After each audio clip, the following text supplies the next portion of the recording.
Hey guys, today I just want to make a quick video about how to sharpen the chain on your chainsaw. Same saws like your own saws, like one of these, or it was this, Husqvarna, Steel, and Homelight, and other Husqvarnas, and that one, including the older Steel Farm Boss. But cold starting videos only scheduled next month, February 20th. Or the 23rd next week on Monday, February 20th. We'll be doing the cold start on these. The old school with the Homelight saws. Then after that, on the 22nd, we'll do the cold starting on the modern saws like these two, including that one with probably not that one, because that one's backfiring very bad. We'll be doing cold starting on these fans on February next month.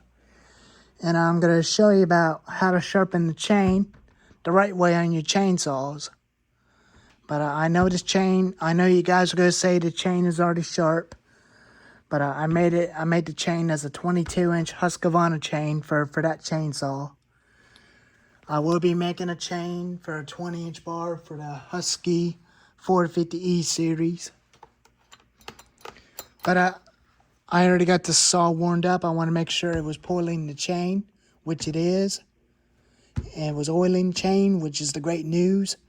So I'm just going to show you how to sharpen the chain, how to take care of the chain properly.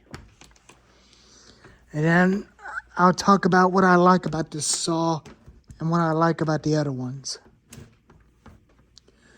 So the first thing you're going to need is your scrunch tool.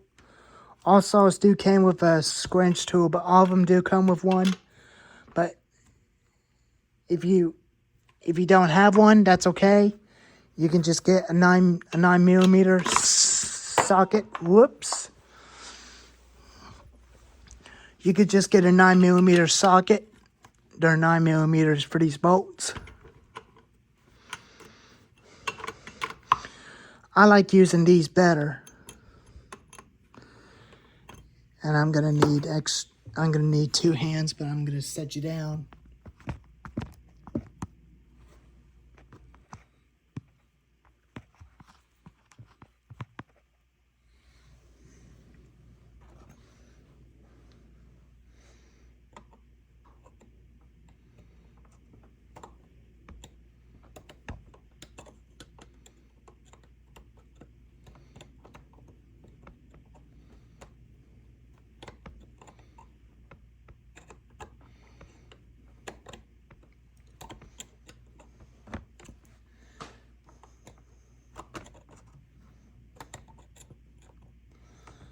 So I had this saw almost about 2 years ago, after when I found it at the yard sale in a state, North Carolina, in Kill Devil Hills, right before I went to Digger's Dungeon to meet the icon and creator Dennis Anderson.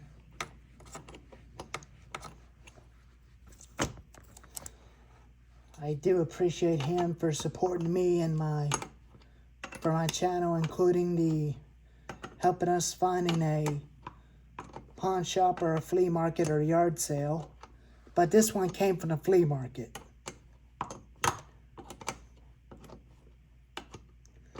But they had some different ones out there, like a Homelight Zip 600Ds. But I'm not sure exactly where them saws came from. But it's a bit too much. And it's very heavy and very loud, which is I decided not to go with that one, so I decided to go with this one, which is I had a Homelight XL12 and Super XL and the Homelight Big Red Super XL, which is I'm running for now. After when you take off your chain, you don't need to take off the bar. You can always take your chain on the electric chain sharpener or the sharpening system, whichever.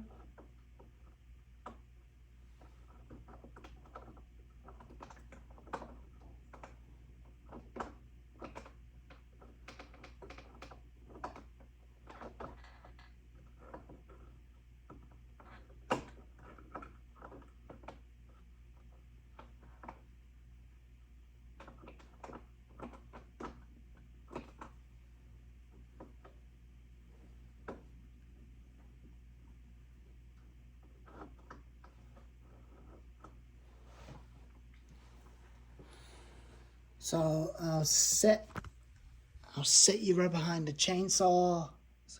The chainsaw is rear.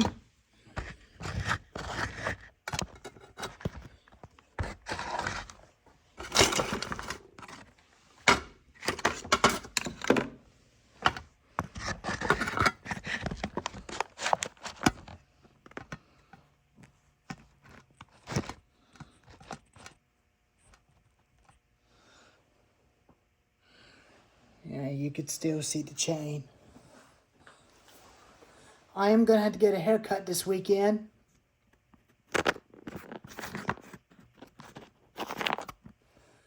And my hair that looks a little bit funky to you, but I know, but I'm going to get a haircut.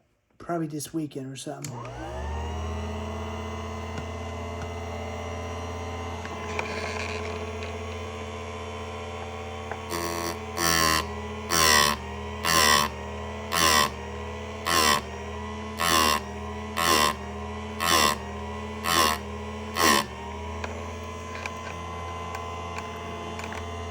I'm going to be doing the right side because the right side is easy to start for me.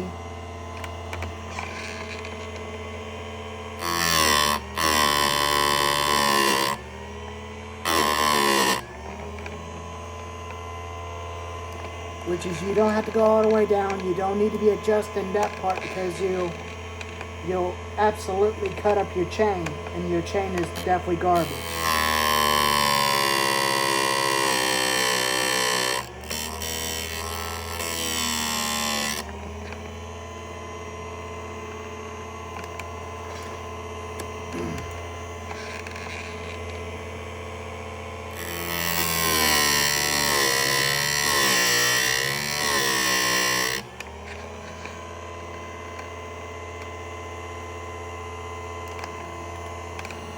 Went down a little bit too far. I gotta be careful.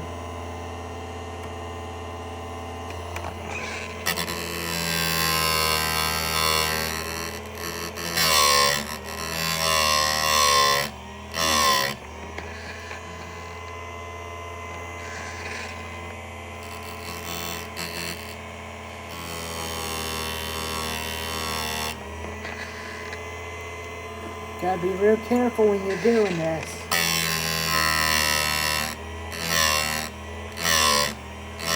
Because it's real tricky to handle one of these things. If you don't feel comfortable doing this, you can use a chainsaw and file if you want.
It is kind of fun to sharpen the chains on chainsaws, but when they get dull, I don't mind by changing the dull chains out with a new chain and get back to work.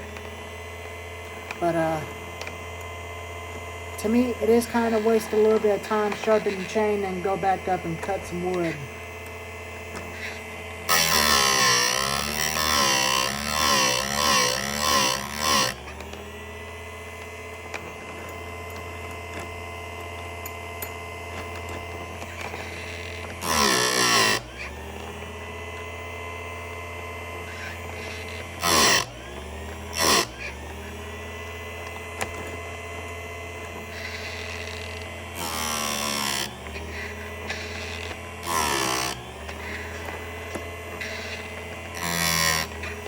Now that's the last tooth sharpened. Now the right side is sharp. Now you can turn this knob and do the other side.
I am going to get a haircut this Saturday, and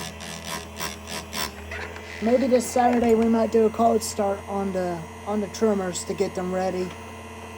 And then after January, we'll do the cold starting on the chainsaws and getting them ready for the, in case of a storm or a tree fall in the yard. That's where I'll get them just in case if there's a tree fall.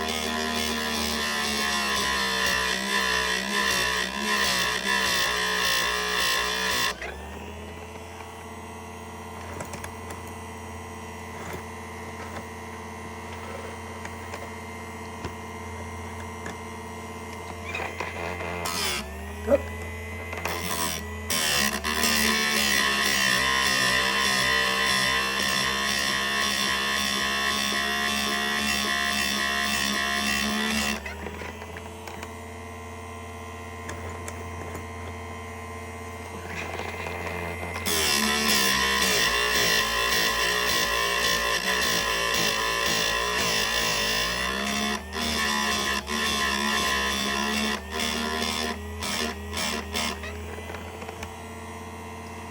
And then check this out. It's finally healed. That's where the cut was at, but it's finally healed.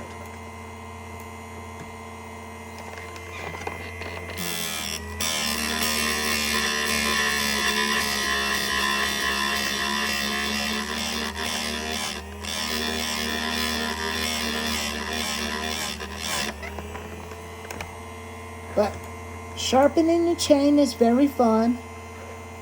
But it's not that fun to cut all the way too deep on these fangs, which I did by accident. But now I adjusted this thing right there, and I will not even go all the way down too far to cut that chain up.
I think I got one more teeth to do, and then we're done.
Well, I guess that's all chain on the teeth have been sharp.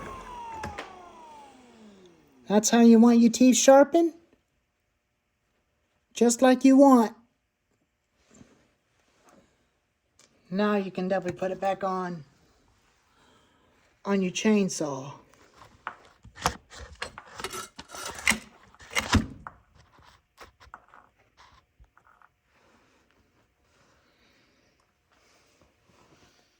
You gotta make sure you get it on the sprocket.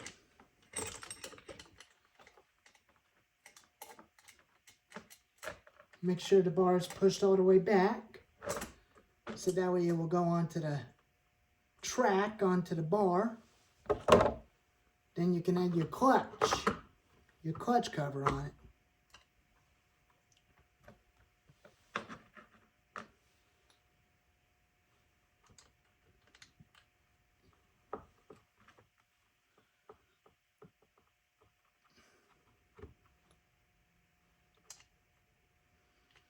Then you can put on your nuts, hand tight, but don't over tighten them just yet. But you still need to adjust the chain.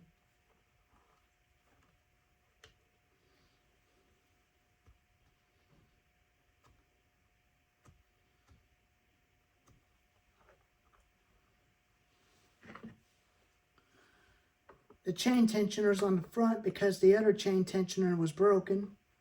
So I took one out of the Sailmaster's toolkit bag and replaced the old tensioner with a new tensioner that my grandfather's chainsaw had.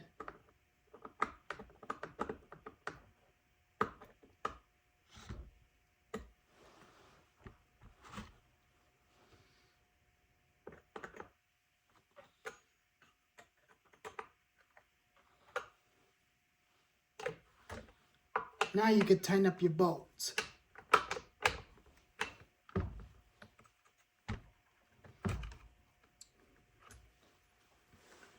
Make sure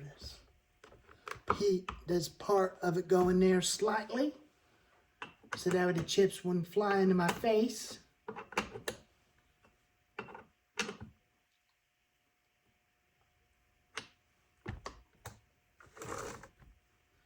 Make sure the chain is moving smooth.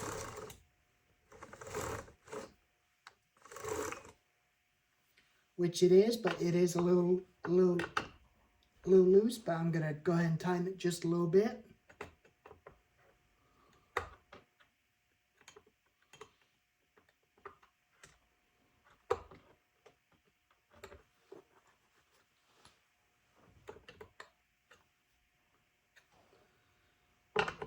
Should be good.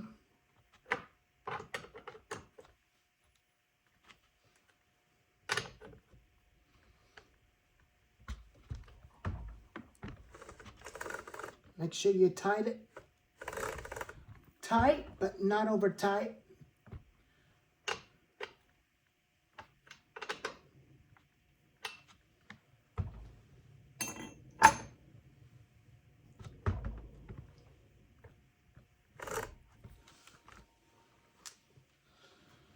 Now you can check to make sure the tension is on there pretty good. That's what I'm gonna do.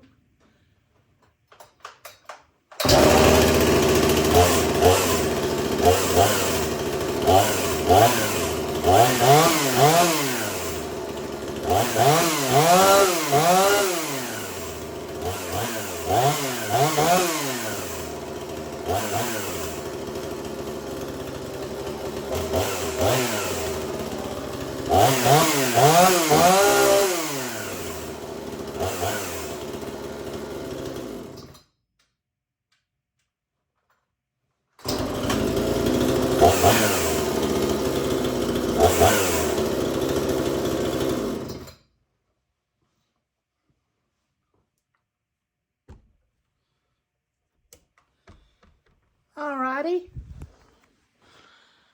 So that's how you sharpen chain on your chainsaw.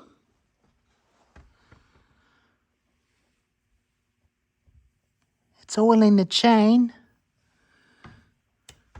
I had the oil set to max. All saws do run them at max. So let's talk about the features of what I like about this saw. The one thing I like about it, it reminds me of the Remington chainsaw, which is the Remington was made by Remington Company before they went bankrupt for fraud. I like the bigger felon spikes that the man add onto it.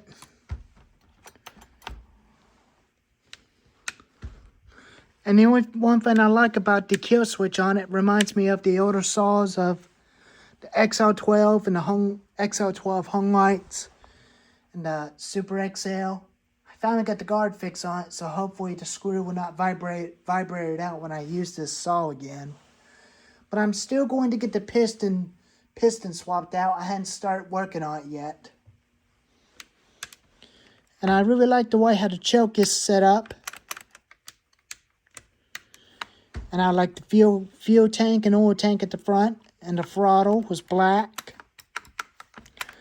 And he fixed it right here because it was not working. So he just cut a little inch off of it so it works like a brand new saw.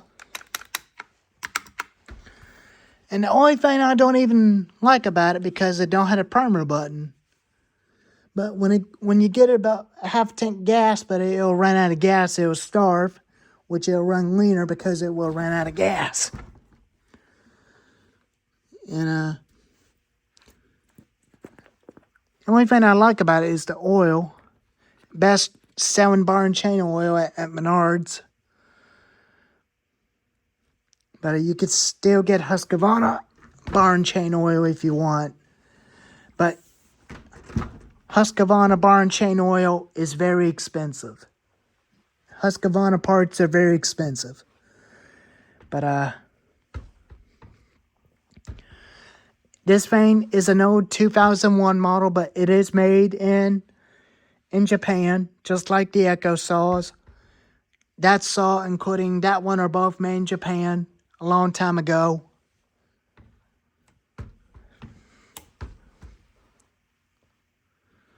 So, this one's not a Chinese chainsaw, but this is a Japanese chainsaw. It was assembled in the USA, but the body of the machine is made in Japan. But the whole saw and the bar are made in Japan.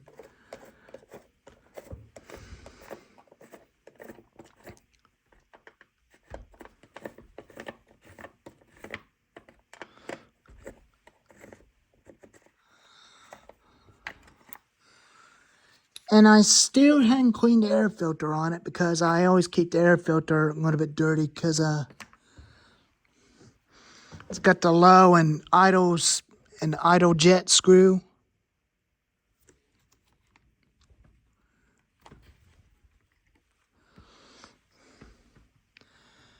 But anyways, that's how you sharpen the chain on your chainsaw.